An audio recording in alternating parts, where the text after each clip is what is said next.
Welcome to Ponchatoula Live, the show where we make it easy for you to connect with the people of Ponchatoula. I'm your host, Parker Layrisson, and today I've got a fantastic guest. You got a little sneak peek of Brian Martin. He is a man of many talents. He's a talented musician, a former educator. He's a dad who's got kids in nursing school and robotics and much more. And I can't wait to get to know him better and to introduce him and his story to you. So, Brian, welcome to the show. Thank you for being here. Thank you for having me, Parker. I really appreciate you being here. Why don't we kick things off by you telling us a little bit about yourself? Yeah, man. I was born and raised right here in Pumpkin Center, Louisiana. I went to Ponchatoula schools all my life, graduated from Ponchatoula High School in 1994. Did a little stint at Southeastern, thought I wanted to be a band director. And then I realized that the military would pay me to play trombone. So that's what I did all through schools. I was a trombone player. Yeah. And I realized the military would pay me, so I joined the Marines. Oh, wow, that's cool. So you got to play in military bands through the Marines. That's awesome. Yeah. I joined the Marines and was stationed in Hawaii after boot camp and everything for 3 years. And had a good tour, got out, came home, got into law enforcement. So I was in law enforcement for 12 years, and then I taught high school for 5 years, some little stuff in between there to kind of make up the time. But my kid came up to me, my youngest, a couple of years ago, and asked me what I really love to do, and it was music. And she kind of asked me, well, why aren't you doing that? And I said, well, you know what, why am I not doing that? So I left teaching high school and went back to school full time to be a music student. So that's what I do now. Yeah.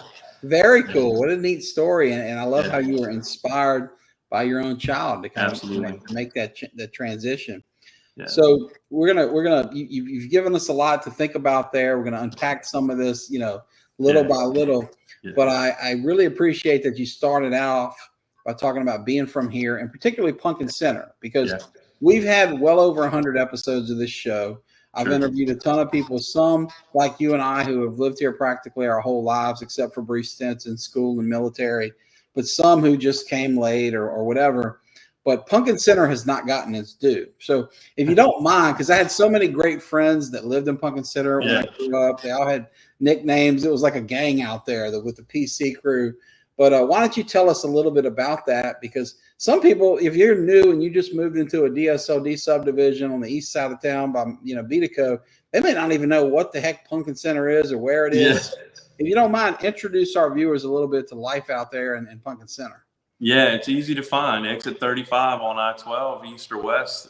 You get off, you head south, and you're in the midst of it. Got a couple convenience stores. We actually have $2 Generals now and a Family Dollar.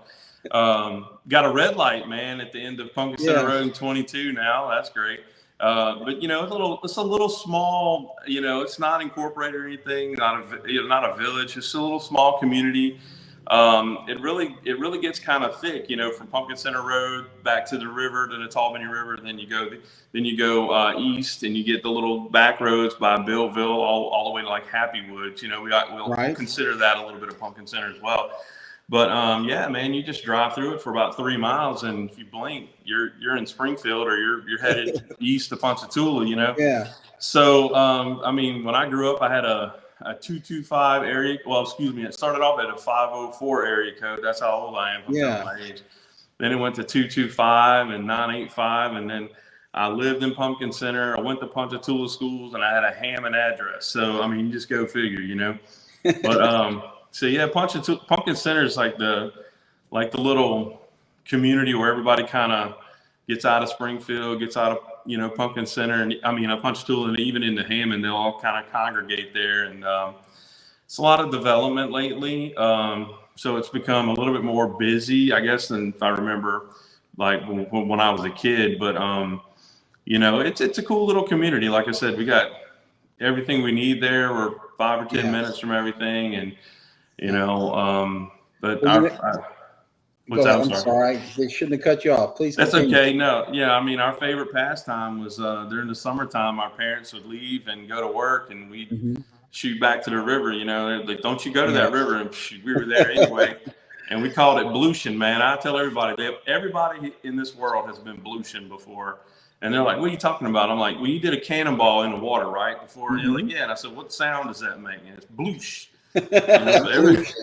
So yeah, we spent our summers on the river blushing. Yeah, well, that's you have that musician's ear. So many people would define a cannonball another way, from its looks to its feel. But for you, I mean, hey, it's telling that you went with your ear to kind of define the experience. But you're right. I mean, in many ways, Pumpkin Center hasn't changed. It still has no mayor or government. Nope. And it's still so many of the same families out there. There's Bankston's on this side and Newman's on that side and Martin's but the reality is those $3 stores are telling, because when you look at little towns and growth, and there's no better example than the east side of town here, right? When that dollar store is there today, it's an indicator that the big growth is coming tomorrow. And if you have 3 stores in that, and 2 by the same company, what's coming there. And it's pros and cons. It's like with Ponchatoula. I mean, the traffic's much worse. You got a light there, you need it.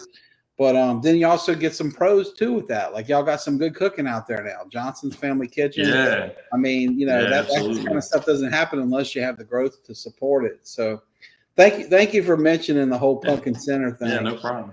Well, we went through PHS not far apart, you and I. And I always love to ask people that come on the show about their experience at Ponchatoula High School, because we're one high school town. In the old days, there wasn't even a St. Thomas up the street, to commute to. So most of us went there, and we all had different experiences, some better than others, some like these teachers, others like that. But tell me about your PHS experience at Ponchatoula High School, specifically what classes, activities. So I'm presuming I'll hear about the band and Mr. Forrest, but I could be dead wrong. But tell me about what you were up to back then and who really made an impact on you at Ponchatoula High School. Yeah, sure. No, I mean, Teddy Forrest is the guy that really impacted me at Ponchatoula High School. Obviously, I was in the band all 4 years there. But I had some great teachers, Coach Strickland, Coach Thompson, Virgil Allen, Miss Atkins. She's still there. She was my senior English teacher, my English 4 teacher. Just a lot of her every day when I drive my kids in carpool line, and I see her daughter, who's now teaching, I think 2nd grade or somewhere in there. And I'm like, wow, I remember her mom from our PHS days. Great family. And the husband, Dad, David, he's a great guy too. Yeah. So, I mean, just all those really, the ones that highlights, it was kind of cool. Virgil Allen went on our band trip with us our senior year to Tennessee, and he just, now that he's not working with the school board anymore, retired, I can say that he acted a fool just like we did. We had a really good time, and and nothing bad. We just all went crazy, had a good time. And Ted Forrest, he was just there for us all 4 years. He had just taken over, I think, the year before I got there from John Babin as the band director. But so we back in 2016, a friend of mine and I who were at PHS 2 different times, but we both served in the Marine Corps as musicians, and we got together and did a tribute concert for Mr. Teddy back in 2016, where we just honored him and his retirement and everything. There was something for him, but we got like 50 people, 50 alumni from the band and the color guard and all that. They got together, and then it kind of spun into like a nonprofit now. So there's actually the Ponchatoula High Alumni Band nonprofit. And which is, and they still do little stuff, and I'll plug them right now. So if you haven't played your instrument in a while and you're an alumni, get with the alumni band, go play with them, and have a good time. Would you mind sharing how could they reach out? Who would they contact? How could they get looped in on that? I stepped down as the president a while back just because of time, but they can just go find them on Facebook, Ponchatoula High School Alumni Band, and just send them a message, and they'll be able to contact them that way. Now, you mentioned you and a friend or another person who went to Marine Corps in the band. Who was that? Who was your co-founder, if that's the right word? Jacob Johnson. Okay. Jacob Johnson. Yeah, he was. I think he was about 5 years from my junior in high school, and then he was a trumpet player in the Marine Corps, and we kind of connected whenever we were home. and he came home, and we were just there together. We kind of worked with the band a little bit for a couple of days during band camp or whatever, and just became friends and stuff like that. So, well, you mentioned he did the trumpet, you did the trombone. I'm intrigued about that choice in instrument because my little boys, I have a kindergartner and a second grader, and one of their favorite books that we read to them before they go to bed is this little book about Trombone Shorty going around the city of New Orleans, playing music. So, he's perhaps the most famous trombone player from our state. But how did you follow in his footsteps, so to speak, in that you chose that instrument? Oh, I didn't choose it. It was chosen for me, and I'll tell you how. I may be a little salty about it still, but it's worked out for the better. We were in 5th grade, and Margaret Barsnick came around and asked who wanted to be in the band, and if you did, you went outside the hall, and she walked up in front of you and she says, "What instrument do you want to play?" And I said, "Saxophone." And she looked at me and she got real close and she said, "You have trombone player lips." And I said, "I don't even know what a trombone is. I want the saxophone, Yeah. And she's like, "Well, if you want to play in my band, you're playing the trombone." So my parents liked it because it was a cheaper instrument to buy. Yeah. Oh, yeah. So, yeah. I can feel your pain because when I went into the band at St. Joseph in 5th grade, and like you, I wanted to play the saxophone. And my parents, who were raising 4 boys on one salary, said, "No way, Jose." And they had a friend who let us borrow a clarinet. And they were like, "Let's borrow this clarinet, see where it goes." And they were smart because I did not play a second year. And so I would still be hearing about it today if they had spent hard-earned money on a saxophone. So, it was glad you stuck with the program. Here we are all these years later, it worked. But not everybody, makes it like you did. I ain't quite made it yet, but I'm trying. Well, look, we found our producer, Danny Lynn Dennis, was kind enough to find the link to that Facebook group you mentioned. So, folks, if you're watching, if you are an alumnus or any alumni out there with the PHS band, go to the comments here. And as you can see, there is a link where you can click and find that Facebook group and get involved. We're here with Brian Martin. We're talking about the good old days at PHS, playing in the band, learning from Mr. Ted Forrest and others, and having fun, with Virgil Allen and all the gang. Let's move to that next chapter of your life, Brian, that you mentioned, the Marine Corps. It sounds kind of idyllic in the way you've described it. It's like playing music, going to Hawaii, and wow, that must have been incredible. And we want to hear about that. But man, Marines, everybody knows that's hardcore. So what was life like? I mean, were you in the Marine ROTC at PHS? Were you somewhat prepared, or what was that transition like? And then ultimately, what was Marine Corps life like for you? Yeah, the Marine ROTC came to Ponchatoula my senior year, so I jumped right on there and was in it the last year. Colonel Jim Halsey, if you guys remember that. And, the Colonel was my homeroom teacher. I had both Halseys for homeroom. Right. He and his wife, and their son Travis is a friend of mine to this day. He moved away a couple years ago, but great family. Wow, the Colonel was a true American hero. Right. So he was our commander. Marvin Vernon was our deputy commander. I think Master Sergeant Vernon. Tops. Yeah, but what a great man he is too. Yeah, so they, actually tried to talk me out of it because I told them I wanted to join the Marine Corps, and they're like, "Don't do it, go to college. Don't do it, go to college." So I did. I went to college, and I had too good of a time my first couple of years in college, and an audition came around for the President's Own band in DC. So my mother and I flew up there. Well, I auditioned. I obviously didn't make it. But while I was in DC, got really patriotic up there. I'd never been to DC, and I never really seen like the origin of the Capitol, the origin of things. Isn't it incredible, that Capitol building and the surrounding architecture? It'll get your heart thumping for sure. Yeah. And if you're any kind of an American, it's a great place to go and just see where not really it all started, but where it actually happens. And so when I came home, and I was like, I really want to. I didn't know there was military bands. I didn't know that. So then I found out, and then I just finally went into the Marine Corps office, and I said I want to join the band. And the guy's jaw just dropped, and he's like, "Wait, what? You want to be a band member? Like we usually get like infantry guys, yada yada, whatever." And I was like, "That's what I want to do," and ultimately did it. And I left for boot camp in February of 1997. And 3 months in San Diego, got home, did a little time, a little leave at home, went back to Little Creek, Virginia, where the Armed Forces School of Music is. Spent 6 months there, and then I finally landed in Hawaii January the 8th of 1998. So, and that's where I spent out the rest of my tour. Yeah. So hey, not bad as far as scenery goes, right? No. San Diego, Hawaii. Yeah. I want to share here a comment with a dear friend from the good old days at Ponchatoula High, because we were talking about that. And the beautiful Sharon Miller, she was a cheerleader at PHS when you were in the band at PHS. She was probably, doing backflips while you were blowing on your trombone. But she says that the good old days at dear old Ponchy High. And you're right, Sharon, they certainly were. So Sharon, thank you for chiming in and sharing that comment. It's always good to hear from you.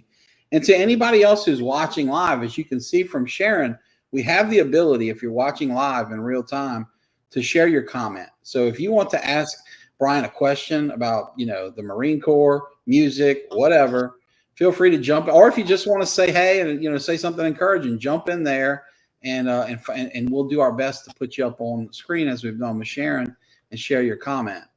So it sounds like the Marine Corps was a great experience, in that it allowed you to follow your passion, for music, which has been around since at least the fifth grade, but also your passion for our country, to be able to protect that flag and, just all the things that we hold so dear that really welled up in you when you visited our nation's capital. What were some key takeaways from service in the Marine Corps? What were some lessons you learned? Just anything that you think would be helpful if you share with our viewers. For example, if there's a young man watching now who doesn't know what he wants to do career-wise, but maybe has the stuff to be a Marine or do anything else in life, what did you learn that would be helpful to share with others? Well, I'll tell you the main thing that I learned from becoming a Marine, I was a pudgy little kid whenever I had no athletic ability and I didn't play sports. Obviously, I was in the band. Zero athletic ability. And I just had it in my mind that I wanted to do something, and I did it. And I met the requirements, the height, weight standards and everything. I had to do a little work before they would let me leave, but I did the work. And the main thing is I tapped the resources that I needed to tap to make those things happen, like use my recruiter as a resource for helping me get in shape and get ready to go. And then I had never lived away from home or anything like that. I was 20 years old, and man, I'll never forget leaving New Orleans, and I get to San Diego Airport, USO. We walk outside, the bus pulls up, the all famous bus. It pulls up, and a drill instructor gets off, and the butterflies were just taking over. And I was so nervous. And he said, when I call your name, take a knee. And I took a knee, and I almost couldn't get back up. That's how nervous I was. Because I'm like, this is real. This is real. But I stood up and I said, you know what? You committed to this. So if there's anybody out there thinking I can't do it, you're wrong. You can do it. You get there, you just do what they ask you to do. And it's usually with a lot of speed and intensity. But as long as you do what they ask you to do, and you just focus on the end goal. Like I had short-term goals. I started in February, I graduated in May. That's what I was focused on, nothing else. Graduation date in May. I had to hit that 3.5 months later, and I did. Then it was go to the School of Music and then graduate that December. So that was the thing. And then when I could finally relax is when I got in Hawaii, when I could actually do my job. And, it was still the Marine Corps. It was still had to go, to the field and learn how to fight war and live in the dirt and eat MREs and things like that, which I'm from Pumpkin Center, so it really didn't bother me that much, You grew up Splution, was that it? So you were used to living in swampy, wet terrain, right? Yeah, it wasn't bad. The hills really got us over there because we're pretty flat here. So when you go to San Diego, it gets a little hilly. But other than that, you just do it. Just go in there and you commit to doing it. And one thing I thought was, hey, look, I signed a 4-year contract. And I have to honor that, you know, and they taught us a lot about honor, courage, and commitment, and realized really fast that it was a brotherhood, you know, mainly. I still play with a group. It's called Band of America's Few, and we are all either retired or veteran Marine musicians, and we play sporadically. We'll come down to do Mardi Gras every 2 years in New Orleans. Next month, fly out on the 9th of November to head to Kentucky to do a Veterans Day show in Shelbyville, Kentucky. Yeah. So, cool. You know, so we still, it's camaraderie. It's like we've never left off. I have guys that I served with, you know, now 22 years ago. We went back to Hawaii on vacation in April and met up with 2 of my friends. And it's like we never left each other. It was, you know, and that's the main thing. That's not just the Marine Corps. It's a little bit more tight-knit in the Marine because we're so small and we're so like eccentric, I guess, but you know, it happens in the Army and the Navy and in the Air Force and stuff like that too. So. It's a band of brothers and now sisters, and it sounds like fraternal. It lasts for a lifetime. It does. It really does. That's really cool to hear about it. And I want to thank you for your service, Brian, because our country needs it. We need the next generation to step up. Absolutely. Like you did in the 90s. And I especially want to thank Colonel Halsey, Master Sergeant Vernon. If there's any way this reaches back to them, those men made such an impact at Ponchatoula High School. You know, after a career of defending this country at the highest levels, I mean, they were accomplished and medaled, you know, up. But, you know, when they decided to come back to sleepy old Ponchatoula and start that program, they changed lives. You know, I mean, you just talked about your experience. I didn't serve. I didn't step up like you guys, but I saw some dear friends do it. And I think about one of my closest friends, you know, who's sadly not with us, Robert Conley. You may remember him a year or two behind you, but it really made a big impact in his life. You know, the things that they taught him. Tommy Waller, who's like a true American hero and just been a super soldier, if you will. There's so many, you know, but they did so much down to the rest of us, you know, knuckleheads in homeroom. They were great men who did, you know, a wonderful service for our community. And Lord knows they probably had easier, better things to do in their, you know, retired years from military. So I just want to say thank you to them. We are here with Brian Martin. I love that we're hearing all about his career, and let's talk about the next phase of music. So you talk about 4 years of service, honoring that contract, but then the contract's up. And by then, I mean, you had this, you know, experience from Mr. Forrest and all your other band teachers growing up. Then that band next level, you're probably just a badass, you know, musician by then, right? So tell me about where your journey went next musically as you entered, you know, other chapters of your life. Yeah, so I left the Marine Corps and went straight into law enforcement. So you went from holding a trombone to holding a gun, right? Well, you know, and I always tell people, it's like you can only play Semper Fidelis in the Marines hymn so much before you get tired of it. So that makes sense. But, so it was a stupid decision on my part, but it, you know, I mean, not stupid to be in law enforcement, but I should have never gone away from music like I did. But either way, I did, and I did that. I did law enforcement for 12 years, and then I taught high school, 4 years at Independence and 1 year at Hammond High before I realized, you know, my daughter had persuaded me back to go to school and kind of put me in check. So well, can I interrupt real quickly, just so while we're thanking for service, thank you for that service, because you remind me of my dad, a guy who spent years teaching at Maurepas High School. And then, of course, everyone knew him as a sheriff, and he also did years of wildlife agency too. But those are two thankless, you know, industries, law enforcement and education. They don't pay you as much as you deserve. You take a lot of, you know, homework and headaches home. And, you know, now, and heck, it's quite frankly very dangerous, especially in the law enforcement world, and sadly now in education too. So just want to thank you for doing that. And also, you know, throw a little bit of feedback your way in that I know that you taught my cousin through my wife, Coy Bayham, who's a heck of a firefighter with multiple departments. And, you know, you were his first introduction to the world of emergency response, right? Yes, I was. So I've seen up close and personal how you can take what you taught at the high school level, in that instance at at Independence, and help somebody forge a really good career out of it. So So thank you for that. But Yeah. you were telling us about those careers. I guess it sounds like maybe you took a little break from music during some of that, or yeah, it was about 21 years total. And like I said, when I decided to finally go back to school, I chose Southeastern because I had been there before. I'd known some of the professors, and it was close to home because both of my daughters still in high school at the time, and so I auditioned. I got a scholarship, so everything's going really well. And I had some goals set, some 5-6 year goals that I met in a few months. My second semester there, I performed with the Baton Rouge Symphony, a big, huge, one of the biggest symphonies out there, the Tchaikovsky. That's amazing! Wow. Yeah. I know. Yeah, you should have been there when I got the news. I didn't know what to say. Oh, I bet you fell out your chair. That's big time. I had to show the phone to somebody and say, read that to me, please, because I don't know what I said.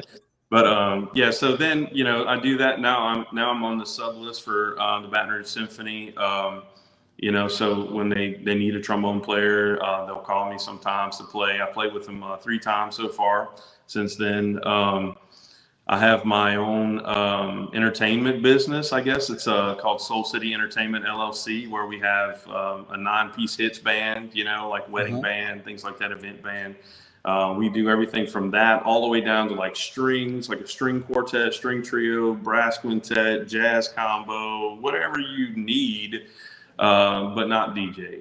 We like to hire. We're talking live music, real music. Now, I'm not against DJs, but I like to put live musicians out there. It's just more fun. We can interact, and it's a good time. So, we do there's that. An energy with that. I mean, I'm like you. I love DJs, and heck, I grew up with at least one great one in Satoon.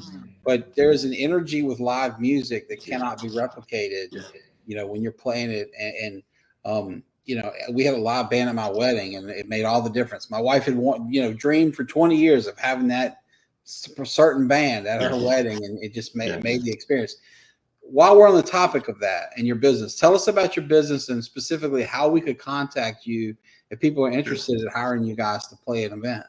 Yeah, so our website is Soul City, SOUL City 985.com, or you can go to soulcity985@gmail.com and send us an email. You can contact us through the website.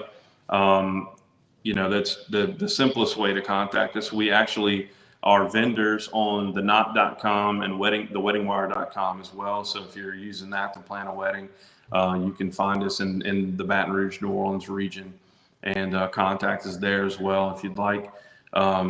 That's the easiest way to get in touch with us. Yeah. Well, you're bringing back memories talking about the knot.com. It's been 11 to 12 years ago, but I remember well my wife putting all of our stuff into that. That site was the center of our plans for a very long time. Danny Lynn, our producer here again, has shared that stuff with us. So there's a link to the website, to the email account, and I thank you for sharing that. This is getting really interesting to me. So you mentioned, I think your kids are in high school. What did you say when you went back to college at Southeastern? That's correct. So that reminds me, I think I was in 7th or 8th grade when my mother went back to school at Southeastern and pursued her college degree. What was life like, with y'all being so close? I mean, at that time in your life, what was it like to have kiddos maybe doing their homework across the table from you doing yours? Man, we'd all be sitting in the living room doing homework, my 15-year-old was actually helping me with math because she's like super whiz, man. She's in the engineer program and the robotics team, the IB program at Hammond High School. And my oldest is a freshman at Southeastern this semester, her first semester in college, and she's pursuing a nursing degree. So I tell their mother all the time, like, I think 2 wrongs made rights here because they're way smarter than we are. Like I would. You raised 2 scientists, right? I mean, for sure. I'd be happy to get a C on my report card because my parents wouldn't be mad at me. They're mad when they get B's in class, and I'm like, man, I can only think like that, I love it. That's really neat. Well, kudos to them. They're clearly doing well. And I really like hearing about the Torbotics connection. We had your coach here on the program a few weeks ago, Miss Williams, and she does a great job with that program. my little boy, my second grader, went to the Torbotics Astro Camp this summer with his best friend, and they were blown away. They had a blast. It was awesome. You know, your daughter, other students just did a great job basically running that camp. I mean, the adults were in charge, but the high school kids did all the heavy lifting and made it special for the little kids. And then we saw them recently here when there was the STEM day out at PAR, STEM Cafe, I believe it was called. And it's just been really neat. So that's a great program. Our community is lucky to have it. And I love hearing that your girls are thriving there. And you've got the maybe perhaps the youngest math tutor at Southeastern. I want to share another comment here, thanking you for your service. So Justin Sharp, hey Justin, says he's so proud of you. His brother served 6 years in 2 branches of the military, and he's got a soft spot for veterans. So thank you, Justin, for sharing that support. That's really meaningful. Brian, it's been really fun getting to know you a little bit better here. You mentioned, and we talked about briefly, your career in law enforcement, your career teaching. I want to circle back to that and ask us a question similar to the one I asked you in the military service. And let's take this one by one. Maybe we start with law enforcement because it sounds like you did that first. And, that probably is closer in the ballpark to Marines. But what are lessons you learned as a law enforcement officer that would be helpful to share with the community, particularly young people that might be watching or listening? Man, being a policeman taught me how to be genuine to everybody, because as police officers, we have to be unbiased. I mean, there is probable cause, obviously, you know about that, where we would affect an arrest or anything, but we always had to listen to both sides of the story and then base everything off facts and ultimately let the lawyers and the judges and all work it out in the end. But we were the first ones there with these people, and sometimes in their worst moments, and they're just distraught or they're injured or they lost someone close to them, so we had to be not only protectors, servants, but also kind of like lawyers, because we had to know the law. And we had to be able to advise on the law, what they could and couldn't do. But we also had to be counselors, Sometimes we didn't always have a chaplain or someone that could come out and just sit with these people and talk to them. So a lot of times we were able to do that. But being genuine to people all around, because you don't know what's going on in other people's lives. And that's carried over in my personal life. When I come in contact with people, it's like you don't really know. I read a book by John Bevere called The Bait of Satan, and it talks about being offended. And you can't be offended as a cop. You just can't do it because you don't know what's going on in people's lives. And as a normal human being, an everyday citizen, you can't get offended at people because sometimes they may be kind of cold or give you the cold shoulder or maybe seem rude, but you don't know what's going on in their life that's causing them to be or react that way. So to get offended at somebody really takes you take that bait and you just kind of like, it just reels you in hook, line, and sinker. Then if you become offended, then it is butterfly effect or ripple effect or whatever you want to call it. Yeah, it's just a downward spiral until everybody's PO'd and nothing's productive. That's a great tip. Well, let's shift gears to the world of education where, share some similarities in the need to counsel and guide and kind of put people on the right path, but it's clearly very different in focus. What did you learn as an educator, and what were some lessons that you'd like to share today as a result? Man, as an educator, and along with being a policeman, but more as an educator, because you were responsible for the education of young minds and that influence you had on them. Every day you could leave work and just be frustrated about whatever happened that day. But the next day when you went to work, you had to put your game face on, because ultimately what you did in your interaction with that person, those students, could make an impact on their lives. I had 2 young boys who were best friends, and they were kind of living that life, of going down the wrong path. And I don't know if you're familiar with Greg Spears. He ran for Bessie Board a while back, and he's a former Navy SEAL. And he came into my classroom and talked to those boys, and now they are both United States Marines and doing very well. So as an educator, we have more impact than we realize we do. We may think sometimes as an educator, man, I got to go in, I got to talk, do the lesson plan, turn in the lesson plan. It's frustrating, and but ultimately, and you also may get frustrated because you're like, oh, they're not listening to me, they're not picking this up. But like as we talked about earlier with your cousin, he was my first kid to get certified as an EMT, and that was a big thing to me. And that just shows you, that these kids are really listening to these teachers.